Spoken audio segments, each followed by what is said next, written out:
Les employés au 3e étage du Centre Saint-Joseph, où les services de psychiatrie de première ligne et en dépendance sont offerts, craignent pour leur sécurité depuis des mois.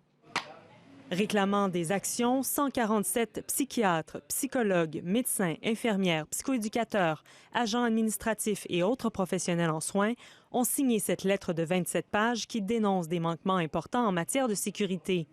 Même des agents de sécurité apposent leurs griffes. On peut entre autres lire qu'au fil de la dernière année, il compte près d'une vingtaine de situations où la sécurité d'une ou plusieurs personnes a été menacée.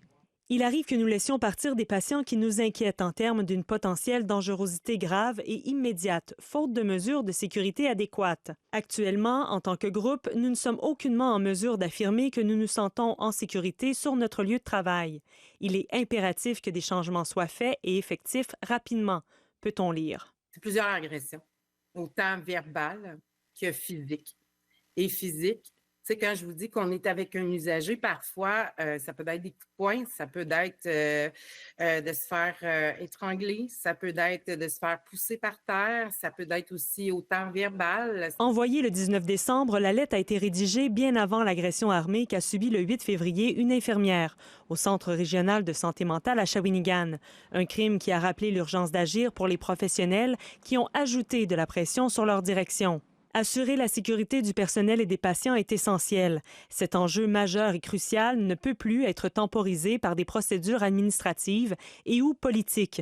Il ne s'agit pas d'une notion perception abstraite, il serait temps d'agir avant que l'irréparable ne survienne, répond un psychiatre responsable lors d'échanges de courriels dont notre équipe a obtenu copie.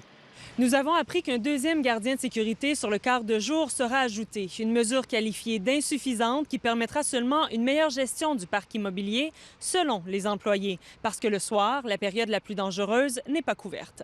Oui, le risque est très élevé. À ce moment-là, si on se trouve tout seul ou une infirmière avec un médecin en compagnie d'un patient qui est imprévisible et qui aurait une agression, c'est quoi le moyen de défense de se protéger à un moment donné? Puis avant qu'il arrive l'irréparable, il faut mettre absolument des mesures concrètes, rapides. Le groupe réclame le plus rapidement possible la présence en tout temps d'un agent de sécurité formé pour ce genre de clientèle et une équipe d'intervention formée pour intervenir en cas de code blanc, soit une demande d'aide immédiate pour une personne agressive.